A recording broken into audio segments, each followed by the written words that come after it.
Ok, continuité du vlog d'hier. Bon, j'ai joué hier. Je sais pas si c'est un autre vlog que je ferai en deux parties, si c'est la continuité. On est au retour du golf de Mazières en Gâtine. Un parcours pas forcément connu, mais qui gagne à être connu. J'ai joué l'allée hier. J'ai spoilé, désolé. Je vais peut-être mettre un bip pour pas que vous le sachiez si vous n'avez pas vu l'allée. Donc je suis pas trop mal. Je vais essayer de continuer sur le retour. Je connais quelques trous du retour puisque je les ai joués avant pour une vidéo que j'ai tourné pour le réseau Le Club. Des hommes et des golfs, donc vous avez peut-être déjà vu ce parcours en vidéo, pas forcément en vlog. Là c'est le vlog. Donc là on arrive sur un par 4 qui est assez, on ne voyait rien, mais il est assez compliqué, il faut viser loin à droite, ensuite ça tourne à gauche, par-dessus un obstacle d'eau. Donc en gros c'est très large, il faut mettre une praline au drive. Plutôt partie droite, le dévers ramène à gauche. Et le vent poussant à droite, on va taper tout droit.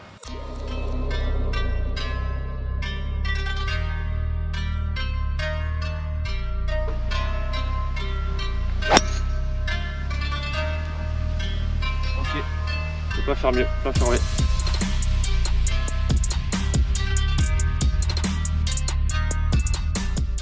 Salut les amis, petit message pour vous dire que si vous voulez découvrir ce parcours Blue Green de Mazières en Gâtine, vous pouvez tenter votre chance pour remporter 2 green fees offerts par le golf dans un jeu concours. Toutes les modalités de ce jeu sont en description de la vidéo, alors n'hésitez pas, vous trouverez également mon site internet, mon Instagram flo.ales ainsi que toutes les choses qui font l'univers Peace and Golf, ma newsletter notamment. Allez, c'est parti pour la chasse au birdie.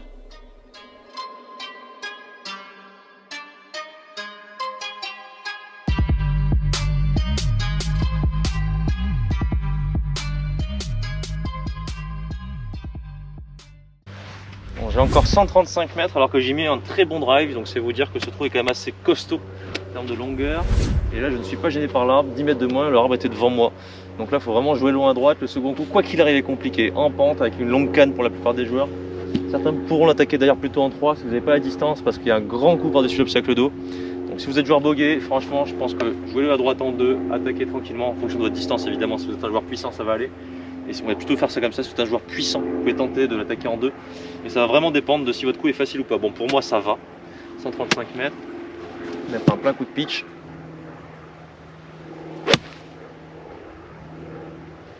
Je joue un peu à gauche volontairement parce que tout à l'heure je l'ai quasi perdu à droite. Ah c'était plus un fer neuf du coup. Le vent était un peu gauche-droite, j'ai fait un draw, ça l'a contré. J'ai perdu une petite canne par rapport à la trajectoire que je viens de faire. C'est pas grave. L'essentiel est sauf sur ce trou. Un bout de grime, 2 putts, on passe au suivant.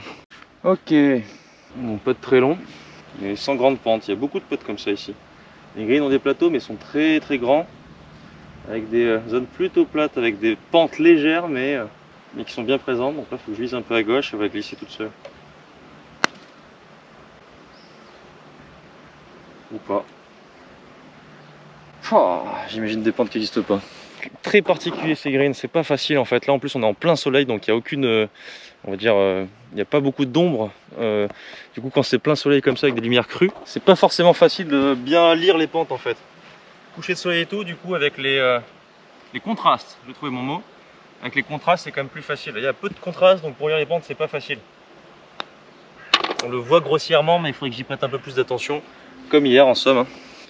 Hier j'ai passé ma journée à peter de loin sans trouver les pentes, souvent je les surestimais, parfois je les sous-estimais, ça dépendait des fois.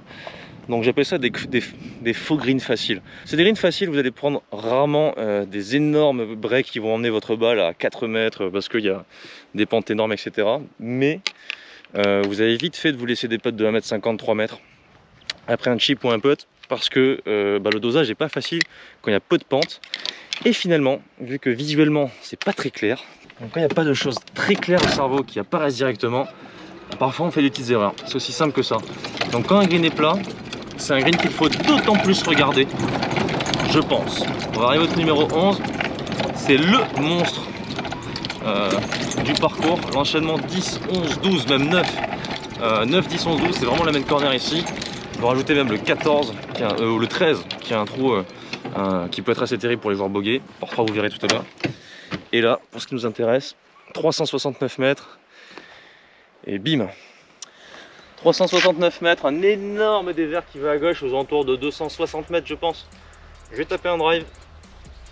Directeur avec qui je jouais ce matin, quelques trous pour la vidéo dont je vous parlais, m'a dit que c'était jamais le driver. Juste un coup de bois 3. Sauf que moi je sens le driver. Je vais mettre une ogive. Elle va kicker à gauche dans la pente, il va me rester un tout petit coup de wedge. Allez. Donc là on le voit pas, mais tout déverse à gauche fort. Donc il faut s'appuyer par-dessus l'arbre de droite. Avoir un chouille plus à droite.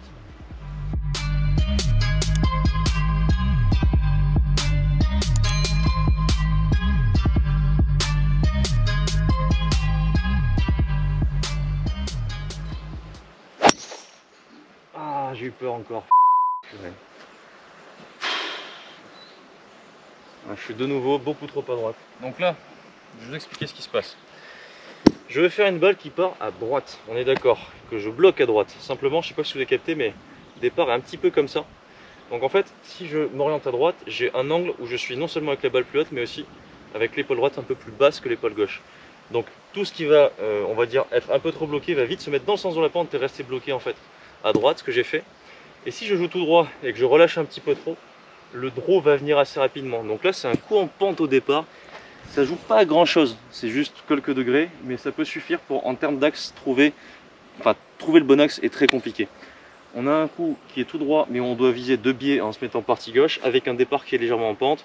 Donc en fait, réussir à trouver, on va dire, le bon swing avec le bon ratio de chemin face sur ce coup-là, est pas si simple que ça.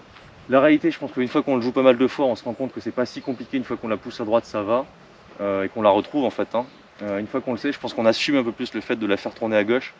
Moi, j'ai pas réussi à faire en 2 passages ici, c'est dommage. Mais c'est pas terminé. Je dirais même, c'est loin d'être terminé. Il m'a dit que le boîte c'était le choix et le driver c'était stupide. C'est peut-être effectivement le cas. Mais comment dire, il y a toujours la notion que moi, dans mon jeu de golf, pour être performant, il faut que je joue. Si je ne joue pas et que je ne m'amuse pas, je peux me sentir vite un petit peu étriqué. Et si le choix du driver est un peu stupide et vous permet de jouer un peu plus libéré, il se peut que ce soit le bon choix. Jusqu'au jour où vous comprendrez que ça ne sert à rien, et là vous n'aurez malheureusement pas le choix de prendre le club qui vous met pas forcément en confiance, mais une fois que vous saurez que c'est ce qu'il faut faire réellement, vous serez déjà un peu plus en confiance. Là, je vous avoue que même en coup de boîte, je me chie dessus, donc autant prendre le driver. En gros, c'était ça l'idée. Alors j'avais mis sur le par 3, sur le green tout à l'heure ici, là j'ai mis sur le départ. Donc pour que vous puissiez comprendre, en fait je pense que je suis pas si mal, pour que vous puissiez comprendre, vous avez vu certainement un vol de droite, mais donc on arrive de là-bas, et tout ici ça dégueule. Donc si j'avais réussi à mettre mon drive juste là, j'aurais réussi à avoir un gros kick qui me ramenait en bas, j'aurais eu un petit coup de wedge facile. C'était ça le but. En ratant à droite, finalement je suis pas si mal, je suis à plat. Certes j'ai un coup difficile au niveau du yardage à voir parce qu'il y a les arbres devant moi, c'est en dénivelé, etc. Mais je pense qu'une fois que vous connaissez le parcours, ça va. Donc en gros, c'est un parcours qu'il faut connaître. Il faut connaître pour avoir les bons axes et pour avoir joué au moins de tous les endroits. Avoir joué d'en bas, d'ici, de la gauche près des arbres, ici, afin de savoir quels sont les meilleurs coups, les plus faciles à jouer pour vous. Voilà, je pense que c'est un parcours, plus tu le joues bien, plus tu connais les zones. En gros, pour faire simple, c'est ça. C'est le cas de tous les parcours, mais particulièrement ici parce que c'est quand même assez tordu. Bon, j'estime mon coup à une petite centaine de mètres. Je pense que l'axe il est dans la trouée là. J'en ai aucune idée de savoir si c'est vraiment bon. Je vais essayer de me focus quand même sur un coup, sur une idée de m'y tenir, même si j'en suis pas sûr. Je suis pas persuadé, mais ça veut pas dire que je vais pas essayer de faire quelque chose d'une manière forte, avec de l'engagement et de la volonté. Donc là, ça va être un coup de 52 en 3/4. Juste dans la trouée, le petit V là. Ok, c'est un bon shot. J'ai entendu un bruit de sol, c'est déjà très bien.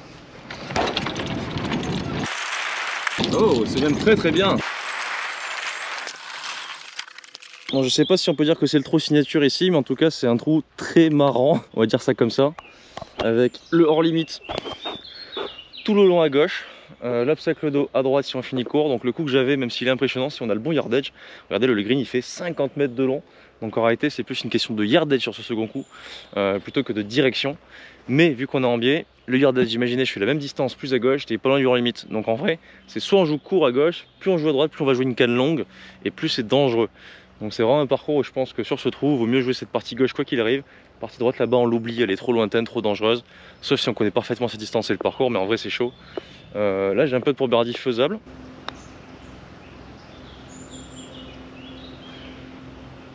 Donc un peu de vitesse, c'était la ligne pour une fois. Peut-être qu'à un moment donné j'aurai les deux. Petite question pour vous tous qui regardez la vidéo, répondez-moi en commentaire, on verra si vous avez des bonnes réponses. Un green qu'on attaque et qui est en diagonale, comme celui-ci, c'est-à-dire dont la partie droite est plus lointaine que la partie gauche, dans ce sens-là. La partie gauche plus loin que la partie droite, donc en diagonale, dans ce sens-là. est-il plus facile à jouer et à attaquer pour un droitier ou pour un gaucher? Répondez à la question, on verra si vous avez des bonnes réponses. Ok, on arrive sur un par 4 de 389 mètres.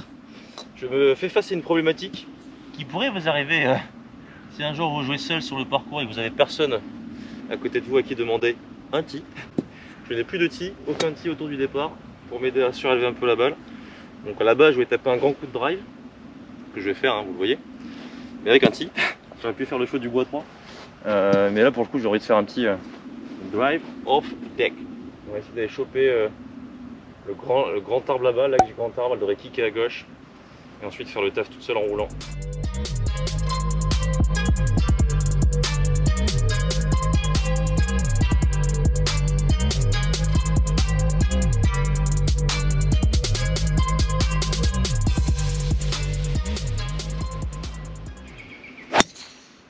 Ah merde, elle est à gauche. Avec un peu de réussite, je suis pas si mal. Ah,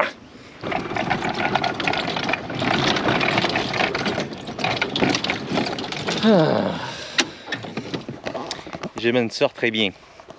Je passais juste pour la petite trouée. Du coup, je suis nickel. Avec un drive et un tee, ça aurait été certainement plus long, plus vers là-bas. Ou ça aurait pu être pire. Hein.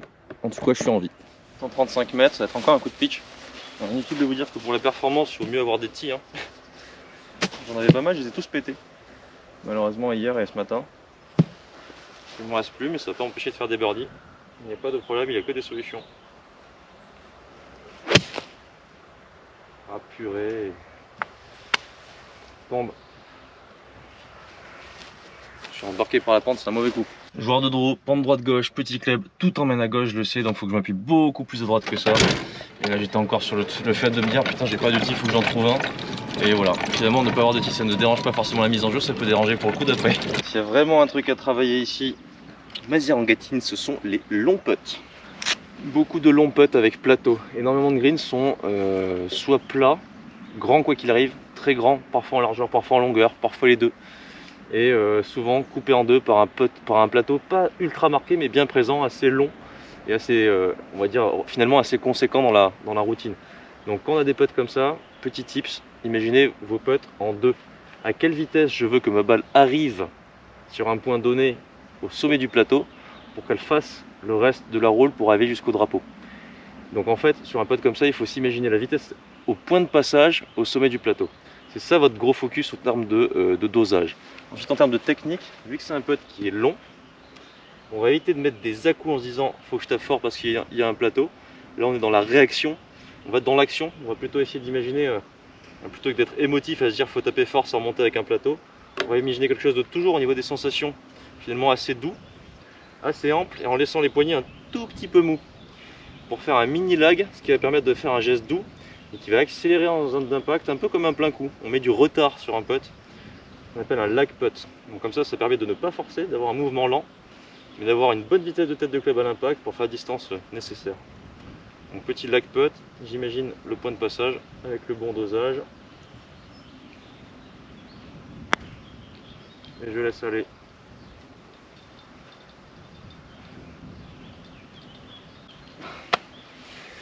Ça aurait pu être la plus belle démo du siècle, malheureusement la balle s'est arrêtée 1 cm à droite, je prends quand même.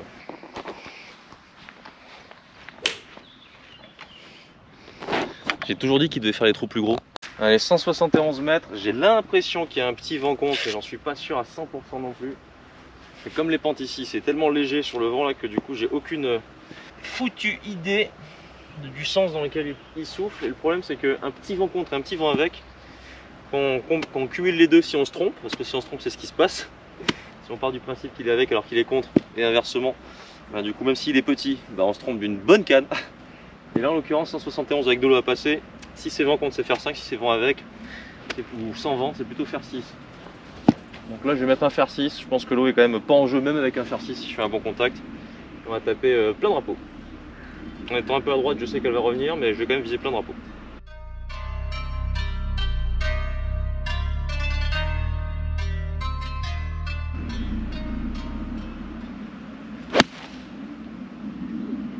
On peut pas faire plus plein drapeau que celle-ci. Ah elle s'échappe à droite. Un peu court. c'était plutôt vent contre, c'est ce que j'avais senti. Ça aurait été plus un fer 5, mais vu que je suis pile entre deux cannes, j'aurais peut-être été un peu long. Là je suis un peu court de 5-6 mètres. Ça reste un coup solide, je suis content. Il est impressionnant visuellement pour les joueurs moyens. Pour les bons joueurs, on se rend compte en fait, dès qu'on dépasse cette zone de... même pour les joueurs moyens d'ailleurs, dès qu'on se dépasse cette zone d'obstacle d'eau, à droite ça s'ouvre beaucoup et ça dégueule à gauche. Donc même si visuellement il est impressionnant, golfiquement il n'est pas si compliqué. Si à droite il y avait des arbres et pas la possibilité de la faire ramener, là effectivement ce serait vraiment un axe plein green et ce serait un peu plus flippant. S'il y avait des arbres, la même chose à gauche qu'à droite, la même chose à gauche qu'à droite. Et ce golf est très bien pensé. Il offre toujours des opportunités, on va dire golfiquement, d'assurer d'un côté ou de l'autre. Donc Berthet, l'architecte, a fait du très bon taf. On voit quand même que c'est réfléchi et c'est pas le cas forcément de tous les golfs. Donc non, là franchement, golfiquement parlant, j'adore ce parcours. Donc là on arrive, c'est ce que je disais, sur la butte qui ramène en direction du green. L'obstacle d'eau à gauche là-bas qui est quand même bien présent si jamais on fait un peu trop de draw. Et une belle gratte, parce que vous voyez il y a quand même de la place derrière, une belle gratte finira quand même dans l'eau. Donc finalement lorsqu'on arrive ici, vous voyez c'est quand même beaucoup plus ouvert que ce qu'on avait la sensation depuis le départ. On est beaucoup plus en train de respirer finalement sur le green qu'au départ. Donc une fois qu'on le sait, je pense qu'on joue déjà beaucoup plus en confiance. J'ai malgré tout effectivement eu un mauvais choix de club puisque j'ai pris un fer 6. Le vent était vraiment contre, c'est bien ce que je pensais. Parce que j'ai quand même bien tapé. Et elle est très courte, donc je vais avoir un long putt de nouveau. Mais vu la grandeur du green, j'aurais pu avoir un plus long putt encore. Donc je n'ai toujours pas rentré de ficelle sur ce golf. Mais je m'en suis rapproché de nombreuses reprises. J'ai oublié mon putter. Donc on va essayer de la faire au fer 6.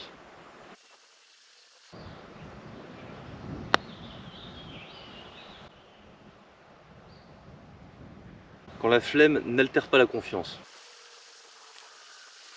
Ou bien quand le niveau de jeu permet d'outrepasser la stupidité. Bienvenue sur votre nouvelle chaîne golfique Philosophie and Golf, Philo Golf. Donc c'est un golf qui nécessite une reco quand même, hein. Il y a beaucoup de mise en jeu en aveugle. On arrive sur un par 5 de 486 mètres. J'ai trouvé un bout de tee, il sera pas assez grand mais il fera l'affaire. C'est un peu plus simple qu'une balle basse, un drive off the deck. Je le prends parce que clairement il y a des bunkers à passer, donc si j'avais pas eu de tee ça aurait été compliqué. Et là normalement, hein, il paraît que c'est stupide d'attaquer en deux, mais plus c'est stupide, plus j'aime, vous le savez. Donc je vais mettre une ogive de nouveau, un peu à droite. Au pire c'est dans un bunker, c'est pas grave, si elle passe, je pourrais attaquer en deux. Allez. Je peux pas faire mieux avec la hauteur du tee que j'avais. Je pense qu'elle est énorme. On va rester dans la philosophie du golf. Oh! Je suis tout juste sorti du bunker, désolé. En fait j'ai pris le bunker malheureusement et elle est à peine passée. Donc pour attaquer en deux ça va être chaud patate. C'est encore un coup stupide. 222 mètres. Je peux. Ah, la lèvre est suffisamment bien en place pour que je puisse faire un swing normal. On va écouter 222. Ça fait un petit coup de bois 3 en l'air. Pas qu'elle roule beaucoup. C'est limite un hybride, mais vu qu'il y a de l'eau à passer, je vais quand même prendre la canne du dessus et il va swinguer smooth.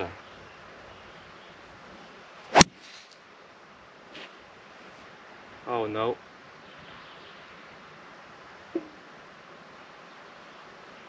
On m'a dit que c'était stupide, c'est stupide. Allez, 222 mètres. Cette fois-ci, on plante le mât.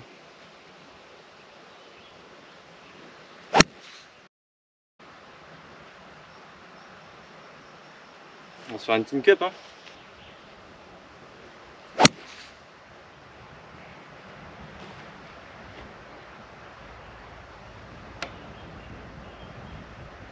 C'est pas trop tôt.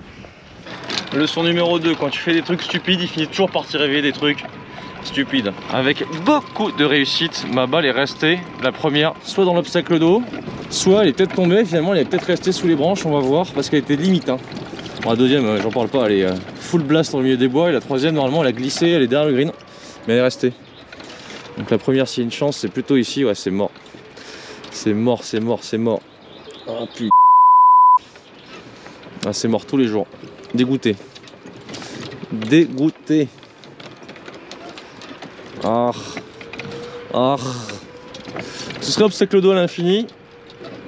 Je serais pas si con d'attaquer, mais là. Ah ouais, d'accord.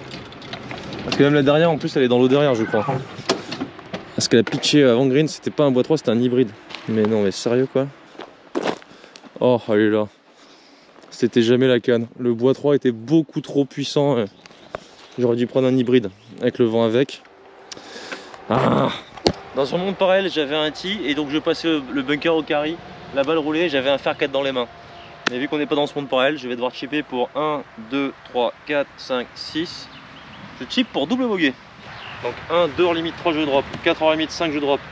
6, ouais voilà c'est ça. Allez, chip pour 7.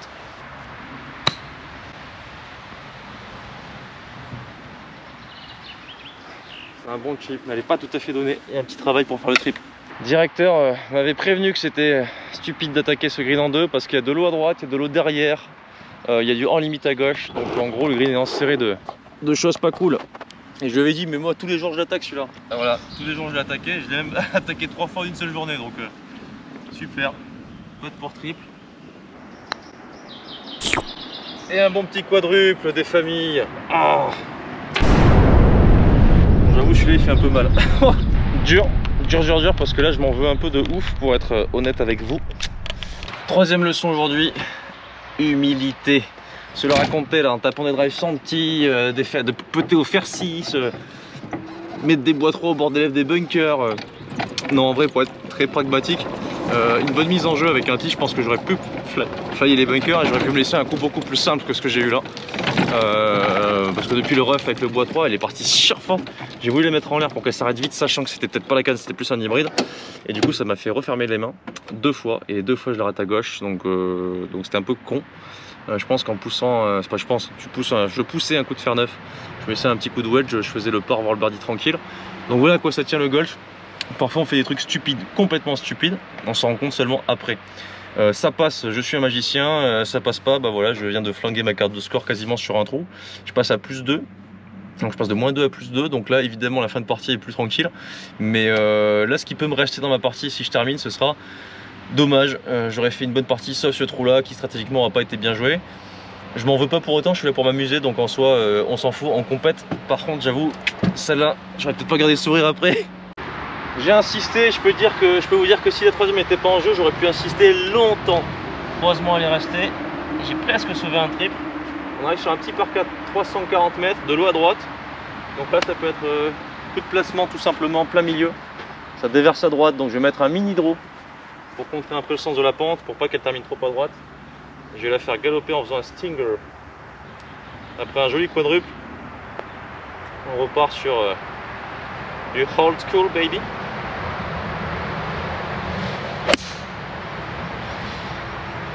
Ok, valeur sûre cette fois-ci. Parfait. Allez, 117 mètres. Ça la mèche, je viens de prendre un petit coup de clim là. Donc j'ai arrêté de faire le show. S-H-O-W-C-H-A-U-D. Je vais me concentrer un peu. Je vais chasser le birdie là.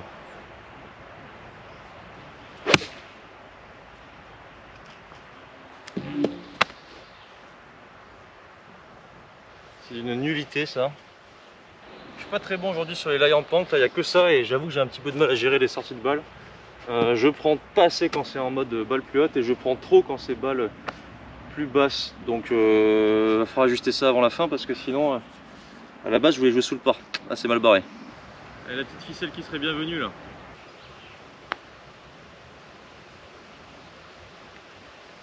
J'ai jamais les pentes, c'est terrible. Pas un parcours très stressant au niveau du putting, bien plus au niveau des mises en jeu, des attaques de green. Allez, 150 mètres en montée, peut-être faire 7, peut-être faire 6. Dans le choix du faire 6 en la tapant un peu smooth. Il y a un petit peu de montée et j'ai l'impression un peu de vent contre. Je vais chercher les birdies, ce qui me fait défaut là sur le retour. Évidemment, je parle pas de ce quadruple, mais des birdies feraient vraiment du bien. 3 derniers trous, 3 birdies. Allez.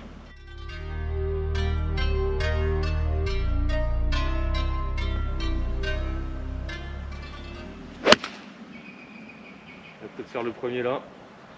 Allez, au tube. Ouh, je pense qu'elle est pas loin. Bon shot. Bon là clairement je me mets en mode mission. Pas impossible justement. Plus 2 si je veux jouer sous le par ou au pire dans le par. J'aime bien jouer dans le par, ça me permet de. J'ai l'impression de serrer la main au parcours en mode on est bons amis. Je t'ai pas battu, mais tu m'as pas battu.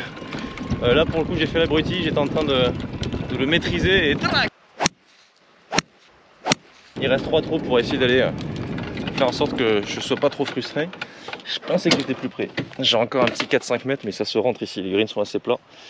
Et une fois n'est pas coutume par rapport à ce que je fais depuis le début, je vais prendre mon temps sur la ligne de putt pour tenter d'aller faire un birdie. Et je sais que derrière il y a un petit par 4 attaquable en 1 et par 5 attaquable en 2 avec une petite canne si je mets de bons coups. Donc 2 occasions de birdie, voire d'eagle. Mais chut, on commence par un birdie maintenant. C'est tellement quasi plat que les pentes sont quasi inexistantes. Je vais viser fond gauche, voire bord gauche. Oh non, je les vois glisser dedans. En plus je commence à comprendre ce parcours quand même. Mais bon, malheureusement pour moi ça rentre pas aujourd'hui. C'est comme ça, il reste 2 trous. J'ai dit objectif, serrer la main au parcours en étant content. Donc l'émission est toujours en cours, trou numéro 17. Comme j'ai dit, il y a des trous eagle. Donc avec un peu de chance, on peut quand même finir sous le par avec un quadruple. On lâche pas. On arrive sur un tout petit par 4 qui fait face au château derrière moi. Enfin, le château est juste derrière moi. Je vais taper une mise en jeu avec le driver, 274 mètres. Il y a un vent un peu contre. Donc pour y aller, je pense qu'il faut mettre une grosse patate, surtout qu'il y a un creux devant le green qui devrait empêcher l'accès. Viser un tout petit peu à droite. Et normalement, vraiment pas de danger, c'est un trou à birdie. Drive, ensuite on essaie de faire le wedge putt ou le chip putt en fonction de votre puissance. Votre chance, ce sera juste un putt. Allez. Je peux pas la faire mieux. Peut-être au green. J'espère qu'il y avait personne. Je peux pas la striker mieux. Il m'a semblé voir un truc briller. Je sais pas si c'est la balle qui a rebondi ou autre chose. J'espère que j'ai pas tué quelqu'un. Faites gaffe au golf de Mazières en Gatine. Il y a pas mal de mises en jeu. Vous tapez dans des endroits où vous voyez pas forcément l'endroit où la balle va atterrir mise en jeu. Donc faites attention quand même. Prévoyez parfois d'attendre un petit peu. Avant de taper votre mise en jeu, c'est bon. J'ai tué personne. Je sais pas ce qui s'est passé, un petit effet d'optique, peut-être un râteau qui a fait un reflet, j'en sais rien. En tout cas, il n'y a pas de balle sur le green. Peut-être derrière. Si c'est ça, c'est certainement que... Ouais, je l'ai vraiment smatché pour le coup celle-là. Ouais, elle est juste derrière le green. Que je suis bête. Désolé les amis, j'ai perdu le plan de mon chip depuis l'arrière du green. Tout ce qu'il faut savoir, c'est qu'il était réussi. Il n'a pas fait eagle, mais il s'y met donné pour birdie. Donc pas grand danger sur ce trou, clairement c'est après quelques trous très compliqués en début de retour.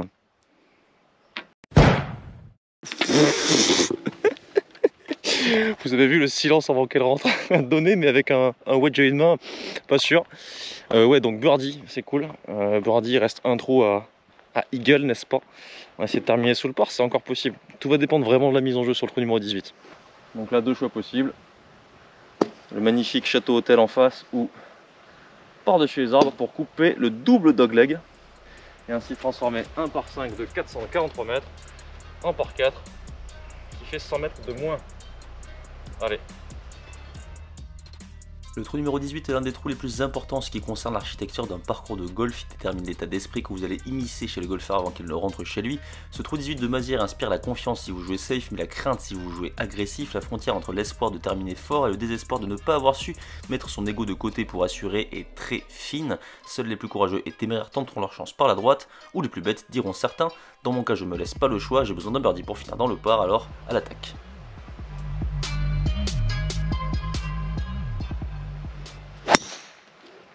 Yeah.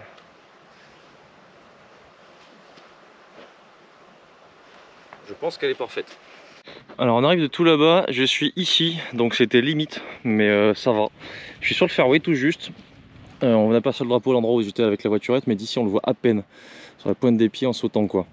Il est dans l'axe à peu près pile de la lisière des arbres, exactement dans la lisière des arbres. Donc là avec le sens de la pente, je vise à droite, ça va me la ramener à gauche, donc normalement ça peut le faire. On prend la distance. Ok, 144 en montée. En montée. Non seulement en montée au niveau du dénivelé, mais aussi en montée au niveau du lie. La balle va partir haute. Logiquement, juste à faire en sorte de la tenir à droite. Mettre un full fair set. Comme tous les coups ici avec les angles et tout, il faut s'engager. Quoi qu'il arrive, les réceptions sont grandes. C'est quasiment comme si les coups de fer étaient aussi comme des mises en jeu. On tape des axes, on tape des zones, mais qui sont quand même assez larges. Avec des coups pleins. C'est un bon shot, faut qu'elle avance un peu, je pense. Ah, je pense qu'il en manque, peut-être dans les bunkers. Par rapport à ma partie tout à l'heure, parce que je vais déjà jouer quelques trous de retour, notamment le 18, il y a une perception que j'avais zappé. Heureusement, je suis entre les bunkers, ça va. Donc j'ai un petit chip, mais c'était trop court quand même. C'est qu'il y avait vent contre là cette fois-ci. Tout à l'heure, je crois qu'il n'y avait pas vent contre, il y avait vent avec. Donc le drive n'a pas avancé, deuxième coup non plus. J'avais mis drive pitch, je crois. Là, je mets drive faire 7 de bon shot et je suis quand même court. Mais je suis pas si mal, juste entre les deux bunkers et j'ai un chip bon à côte. Plutôt simple. Je pourrais me la jouer gourmand avec un petit chip roulé, machin, mais bon, il y a un plateau. J'ai pas un lie à 10 sur 10, donc on va faire un long putt. On va dire qu'on va assurer le fait de faire le 4 et de serrer la main au parcours comme prévu. Oh, faut qu'elle avance. Bien roulé finalement, ça va. Je pense qu'on peut dire qu'elle est donnée. Elle n'est pas donnée, elle est presque donnée. Fameuse distance où il faut avoir les nerfs solides quand même. Le coup le plus simple du golf qui peut être une terreur mentalement pour terminer la partie qui plus est. Sur un green limpide, on sait que si on le rate, ce sera clairement de notre faute. Là, c'est le genre de putt, on est face à soi-même. Allez. Pour la poignée de main avec le golf de Mazières.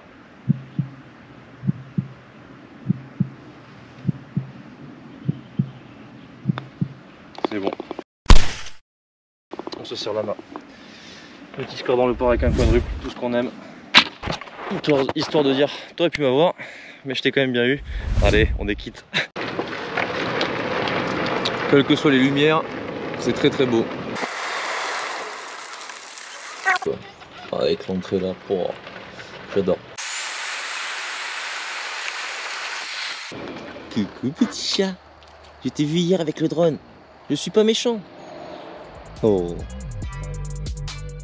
Merci à toutes et à tous d'avoir suivi cette vidéo au Golf Blue Green de Mazières en Gâtine. Merci au Golf de m'avoir accueilli durant ma venue, d'offrir les green fees pour le jeu concours, n'oubliez pas.